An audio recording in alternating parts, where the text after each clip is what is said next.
Buenas tardes amigos, hoy es miércoles 14 de julio. Damos inicio a esta propuesta de la noche por Digital 15. Así es que, como siempre, agradeciendo muchísimo su sintonía, Ángel Barrios, un servidor, Manuel Jiménez, vamos a estar compartiendo con ustedes hechos de interés registrados en las últimas horas, tanto en el país como en el resto del mundo.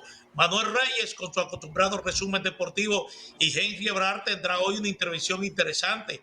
Va a hablar de la repercusión, el impacto que tiene el aumento al salario mínimo aprobado por el por el Comité Nacional de Salario y anunciado por el ministro de Trabajo durante una sección en la que estuvo presente el presidente de la República, Luis Abinader. En promedio, el aumento al salario mínimo ronda poco más del 24%. Así que Henry va a abordar este tema y nosotros estaremos lógicamente ofreciendo detalles sobre esto ya en el curso del programa. Igualmente vamos a tener como siempre el reporte sobre las condiciones del tiempo directamente desde la Oficina Nacional de Meteorología. Don Barrioso, ¿qué tal? Buenas tardes. La tarde un tanto nublada con amenaza de lluvia y de hecho ha habido Así su está el miércoles. llovizna hoy, ¿verdad? Pero todo muy bien, así que ánimo a todos, no solamente a nosotros dos, sino a los amigos que siempre están con nosotros en la propuesta. Bueno, todas las tardes han estado muy nubladas, ha estado lloviendo durante toda esta semana, así que vamos a ver, me parece que hay la presencia de una vaguada que es la que Sí, está provocando este mal tiempo. Uno nunca sabe por qué dice mal tiempo, porque muchas veces para el campo es un buen tiempo, ¿verdad? Y para los así sembradíos es. agrícolas, pero siempre se habla del mal tiempo. Así que vamos a esperar que los muchachos nos conecten con la Oficina Nacional de Meteorología. Mira, Barriuso, ya hoy miércoles entra en vigencia el nuevo horario de toque de queda, es decir, que a partir de las 11 de la noche hasta las 5 de la madrugada estará rigiendo el toque de queda de lunes a viernes y los días de fines de semana, sábado y domingo, de 9 de la noche a 5 de la mañana. En ambos casos habrán 2 horas de libre circulación para el retorno a la vivienda.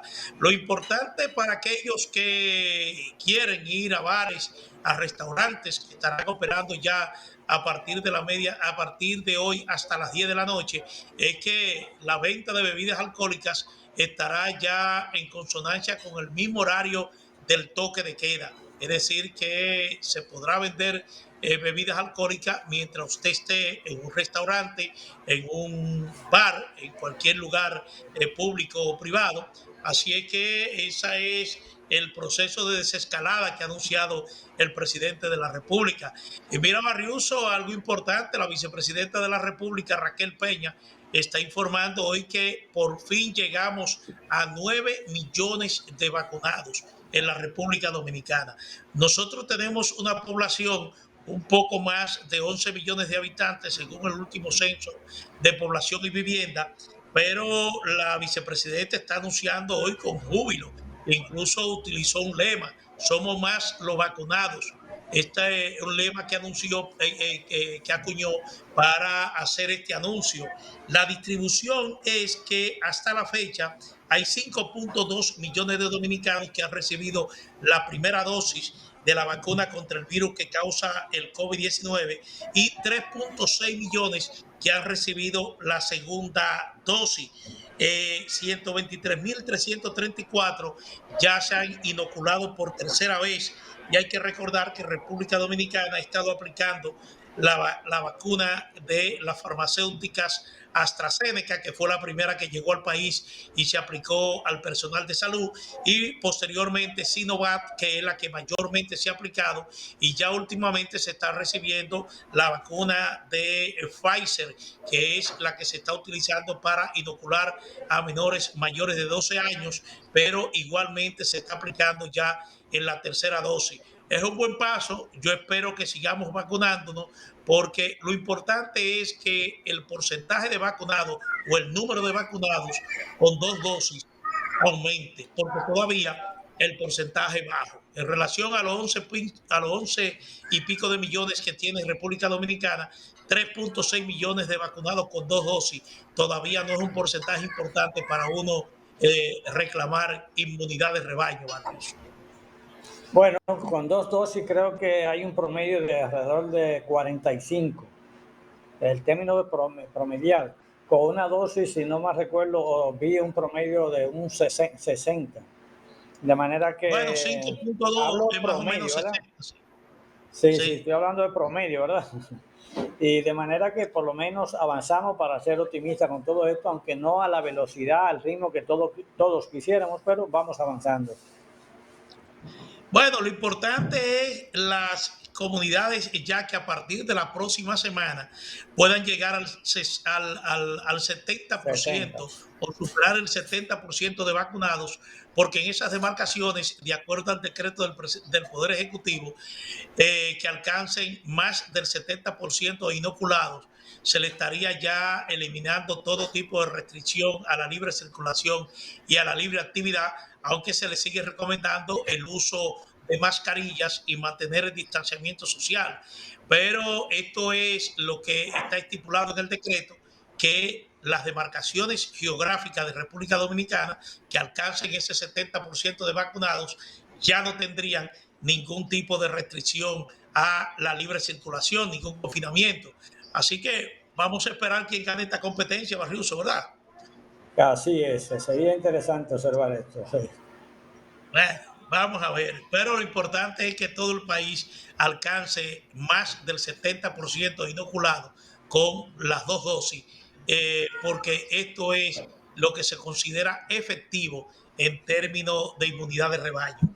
Bueno, y pasando a otro tema, Barriuso, hoy el Comité Nacional de Salario anunció un aumento al salario mínimo que ronda aproximadamente o poco más del 24%. Dice que el Comité Nacional de Salario aprobó un aumento de los salarios mínimos con diferentes escalas, dependiendo del tamaño de las empresas, que promedian un 24%. También se aprobó una reclasificación de estas, creando la categoría de microempresa con un salario específico. El aumento para las empresas grandes es de un 19%, elevando el salario mínimo a 21,000 pesos mensuales.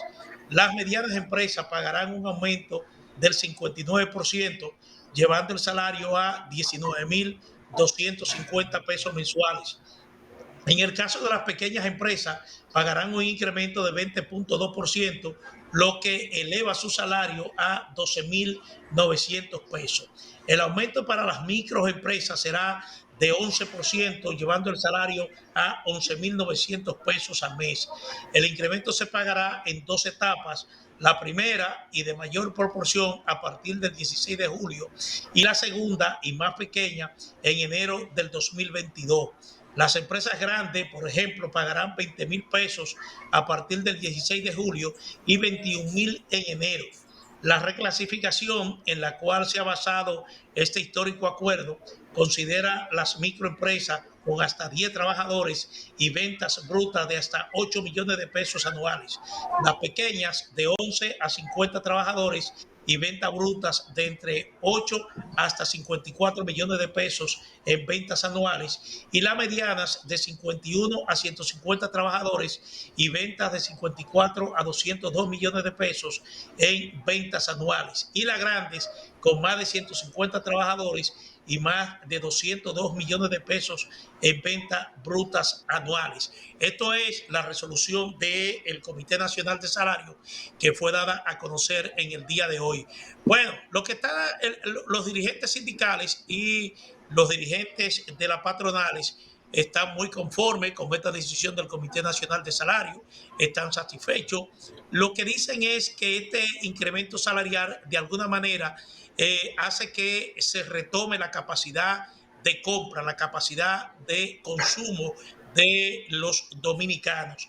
En esto, Barriuso, yo no estoy muy seguro, pero voy a esperar que usted me dé su opinión sobre este aumento salarial. Yo conozco ya cuál es su posición en relación a decisiones de esta naturaleza. Así que voy a esperar que usted se exprese en este sentido para posteriormente yo emitir mis opiniones. Así que adelante. Bueno, yo estoy de acuerdo contigo en el sentido de no estar muy convencido en cuanto a poder de compra de ese salario, ¿verdad? Que por ahí que siempre andan mis teorías. Obviamente que en todo esto hay unas compensaciones con el aumento del salario mínimo, que nada, quien lo recibe pues queda muy satisfecho y mucho más que ellos han afirmado que hay como una compensación, repito esta palabra, con respecto a la inflación, que están más o menos equiparados, más o menos iguales. Si correrán iguales, yo no sé. Ahora, lo que me preocupa, y lo decía hace unos días cuando se trató el tema, la cantidad de personas que teóricamente se beneficiarían de este salario mínimo. Porque yo estoy convencido que hay mucha gente que estuvieron en fase 1 que hoy están desempleados. Y ese es un punto. El otro elemento es que el comercio detallista y muchos de estos negocios de la pequeña, de la micro y mediana empresa, en este momento, y quizás nuestro economista Henry Ebrard podrá aclarar bien este detalle, las ventas han bajado en alrededor de un 60%. En eso tenemos alrededor de 2 años en esa situación, fruto de la propia pandemia. Es decir, no la pandemia en términos generales, pero el elemento clave son los toques de queda. Habría que ver cómo repunta esta situación de las ventas, porque hasta el momento eso tiene muchos constreñimientos.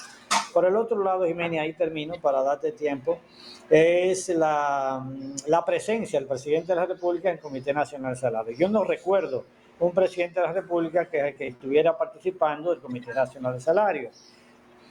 Si estuvo presente es para él importantizar o traducir la importancia que reviste para la presidencia de la República o el gobierno que se decidiera esto. Y además es como una forma de garantizar que el acuerdo que implícitamente se habría producido entre los patronos, los empleadores y los empleados, los sindicatos y los patronos, en cuanto a aceptar esto sin un gran conflicto. Porque los propios dirigentes sindicales dicen que ellos aspiraban a mucho más, pero quedaron conformes. Ahora, esa conformidad da a entender que también se negoció porque ellos salieron pensionados con una buena pensión del gobierno. Sí, eso vi. Bueno, a mí particularmente me llama la atención, este es un acuerdo tripartista, es un acuerdo entre el gobierno, el sector sindical y el sector patronal. Y yo te decía antes de que tú abordara el tema, de que a juzgar por lo que las declaraciones de los representantes del sector sindical e igualmente del representante del Consejo Nacional de la empresa privada, CONEP, ellos están satisfechos con la decisión que se tomó hoy. Pero desde el gobierno escuché al viceministro de Planificación del Ministerio de Economía, Planificación y Desarrollo, Pavel Isa Contreras, diciendo de que este aumento del salario mínimo hace recuperar la capacidad de compra del dominicano. Y te decía que esto me resulta relativo.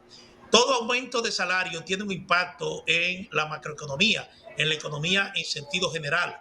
Ahora bien, el tema fundamental en la República Dominicana, y esto ya ha pasado en anteriores ocasiones, es de que cuando se producen incrementos de salarios, y ahora se está hablando de un incremento salarial importante, aún sea a nivel del salario mínimo, pero se está hablando de un incremento salarial importante cuando usted observa los porcentajes que se están aumentando por tipo de empresa. Yo lo que entiendo, Barriuso, es de que en la República Dominicana, cuando se producen estos aumentos, se produce un aumento en la demanda. En la demanda de bienes y servicios se registra un aumento. Este aumento en la demanda de bienes y servicios generalmente provoca incrementos en los precios que hacen que el aumento salarial se vuelva sal y agua, como se dice popularmente. Es decir, que normalmente cuando se producen este tipo de aumentos, hay un aumento de precio al producirse un aumento de la demanda y esto ocurre en todos los países del mundo. Entonces, habría que ver hasta qué punto llegue este acuerdo, si este acuerdo compromete a los empresariados dominicanos a no incrementar el costo de los productos que elaboran y que envían al mercado para no provocar que estos incrementen de precio y esos incrementos de precios se traguen el aumento salarial que ha sido dispuesto en el día de hoy. Bueno, posiblemente eso ocurra, pero yo tengo la sospecha, pero también vuelvo y me apoyo en Henry Brad, de que en el fondo de todo esto también hay como unos acuerdos en cuanto a responder a los aumentos de los precios recientes, que fueron violentos y han sido violentos los aumentos de precios. Para justificar estos aumentos de precios, pues nos agarramos de cualquier tipo de argumento, algunos justificados, otros son medio conjetura o especulaciones, pero muchos son justificados en función de estos famosos commodities o aumento de la materia prima, pero hay otros que habría que profundizar mucho más, porque si eso se investigara bien, si fuéramos más profundos, mucho más profundos, por parte del Estado en función de protección de los sueldos de cada quien, independientemente de este aumento salarial para el salario mínimo, ahí vamos a encontrar unas situaciones conflictivas, pero esa situación del aumento violento de los precios de distintos artículos comestibles y otros de ferreteros, posiblemente con este aumento salarial pues se le eche agua al vino y eso medio se disuelva esa preocupación que hay en la sociedad. Pero esa preocupación la vamos a ver muy permanentemente hasta tanto esto no se revise en los supermercados, que es donde compra un grueso de la población de clase media, porque en las calles, ya lo he dicho otras veces, los precios y la relación entre el producto comestible y la gente es muy diferente. Sí. Bueno, recordar solamente, Barriuso, de que esta es una economía de oferta y demanda. Aquí no hay control de precios. Y la oferta y la demanda es la que fija los precios. Así es que vamos a esperar que una voz autorizada como la de Henry Brad en su sesión Exacto. económica más adelante aborde el tema y ya nosotros ahí más o menos vamos a ver cuál es el impacto que un economista de la calidad de Henry Brad observa en estas decisiones. Pero es una decisión que hay que saludarla. La gente estaba a la espera de un aumento de salario. Lo único que habría que esperar es que este incremento en el salario mínimo se traspase también a el salario en sentido general, tanto al sector público como al sector privado, porque todos en igual medida han sido afectados por la pandemia, es decir, todos necesitan mayores recursos al finalizar el mes, ¿verdad? O al finalizar la Claro. jornada laboral mensual o quincenal o semanal, como sea el modo de pago que rija en las empresas dominicanas. Bueno, ayer hablábamos de que al ex procurador general de la República, Jean Alain Rodríguez, a 3 de los inculpados en la operación Medusa, y a otros 3 que igualmente están implicados se le dictaron coerción de 18 meses a ser cumplida en la cárcel de Najayo Hombre. Otros 3 se le dispuso prisión domiciliaria, incluyendo 2 damas que están dentro del grupo de acusados, y a otro se le dispuso libertad bajo fianza. Hoy los abogados del ex procurador general de la República, Jean Alain Rodríguez, es decir, la barra de la defensa, están anticipando que van a apelar la sentencia del Tribunal de Atención Permanente del Distrito Nacional. Ellos afirman que la jueza Kenia Romero no tomó en cuenta arraigo del ex procurador, quien se comprometió, dicen ellos, a presentarse las veces que sea necesario ante las autoridades y no sustraerse del proceso. Afirma que recurrirán en apelación para que sea un tribunal colegiado de la Corte de Apelación del Distrito el que aplique de manera proporcional una medida de coerción distinta a la prisión preventiva.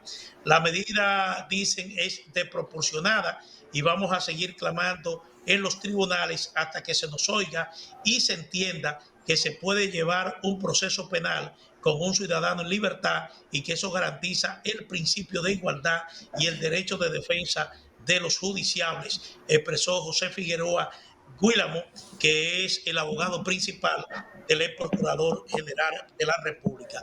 Bueno, sencillamente los abogados están siguiendo lo que establece el debido proceso. Ellos tienen derecho a apelar esta decisión que ha dispuesto la jueza de la jueza de este tribunal como medida de coerción. Yo entiendo que, y ayer lo decía y lo resaltaba, que el Ministerio Público en los procesos que ha estado llevando a cabo en contra de supuestos actos de corrupción ha logrado, yo diría que entre un 90 y un 100%, que los jueces que conocen estos casos, estos procesos, acojan su pedimento sin mayores variaciones. Es decir, y esto es lo que da a entender que hay una sintonía muy estrecha entre el juez responsable de los conocimientos de medida de coerción y el Ministerio Público. A mi modo de ver las cosas, no soy abogado, estoy hablando por lo que me impone el sentido común. A mi modo de ver las cosas, no creo que esto envíe un buen mensaje en cuanto al seguimiento de el proceso ni de la independencia del Poder Judicial. Porque lo que está planteado es que, vuelvo y repito, si uno le da seguimiento a los casos que se han estado ventilando hasta la fecha, en un 90 o en un 100%, los jueces que conocen medidas de coerción siempre complacen o acogen el pedimento del Ministerio Público. Y no creo que esto tenga que ver con la instrumentación de las pruebas, de la instrumentación del expediente, porque cuando se va a un conocimiento de medida de coerción, lo que se toma en cuenta aquí es el arraigo de la persona, de que esa persona garantice que no va a sustraerse del proceso, que hará la presentación correspondiente cada vez que sea llamado por las autoridades, porque en estos casos no se conoce la acusación en sí, sino precisamente el arraigo. Y entonces, al parecer, nadie de los implicados en casos de corrupción tiene el arraigo suficiente como para merecer la confianza del tribunal de que no se va a sustraer del proceso. Y a mí me parece esto bastante extraño, Marius. Bueno, en todo esto hay como unas valoraciones objetivas y otras que son muy subjetivas. En las objetivas está el expediente. El expediente, como dice la juez, es bastante complejo por las implicaciones y complicaciones que presenta en sí mismo, porque tiene una diversidad de situaciones. Pero el expediente acusatorio tiene sus datos y parece que está bien documentado. Yo no lo he leído, pero eso es lo que se puede uno juzgar a raíz de la discusión, el debate en esto. Por el otro lado, la parte subjetiva está en la personalidad que proyecta el propio Alain, que no genera esa simpatía, porque su paso por la Procuraduría General de la República no fue muy amistoso, ni siquiera con la propia sociedad, es decir, en torno suyo no hubo tanta confianza. Luego, con el conflicto con la actual Procuradora de la República, también pesa un ingrediente en su contra, porque es que él denota una personalidad un tanto intransigente. Eso es interpretación. La otro detalle respecto del arraigo es que mientras se discutía su situación, él estaba en el aeropuerto y en teoría estaba por irse del país con todo y familia. Él podrá decir lo que sea, pero ya está dando un hecho de que no puede haber mucha confianza en él. Ese es un Sí, punto delicadito en él, ¿verdad? Y además, ya por último, está el tema de unos plátanos que se le atribuye que dejó en una caja de seguridad, sabiendo él que se le está investigando y que esa caja fuerte o caja de seguridad la abriría. Eso también está sujeto a muchas interpretaciones, porque si tú encuentras unos plátanos que dices, cojan, eso es lo que te va a encontrar aquí. Hay una serie de situaciones ahí que no le generan simpatía y o confianza en el tribunal. Estoy de acuerdo contigo que el propio ejercicio del ex Procurador General de la República le genera mucha antipatía y todo Exacto. su comportamiento en el marco del proceso de investigación que se está llevando en su contra, evidentemente que puso de resalto eso, es decir, su impopularidad es evidente. Pero yo no me estoy refiriendo concretamente a la situación de los implicados en el caso Medusa, me estoy refiriendo en términos generales a los procesos de corrupción que haya estado llevando el Ministerio Público. E insisto en esto, que resulta sospechoso que en todos los casos que el Ministerio Público ha solicitado la medida de coerción pertinente, entonces los jueces han acogido esas peticiones del Ministerio Público. Es decir, no se nota una discordancia, a todo lo contrario, se nota una sintonía muy estrecha entre el Ministerio Público y los jueces que han estado a cargo de estos procesos. Bueno, Barry, vámonos a una pausa comercial. En breve vamos a estar con Manuel Reyes y los deportes.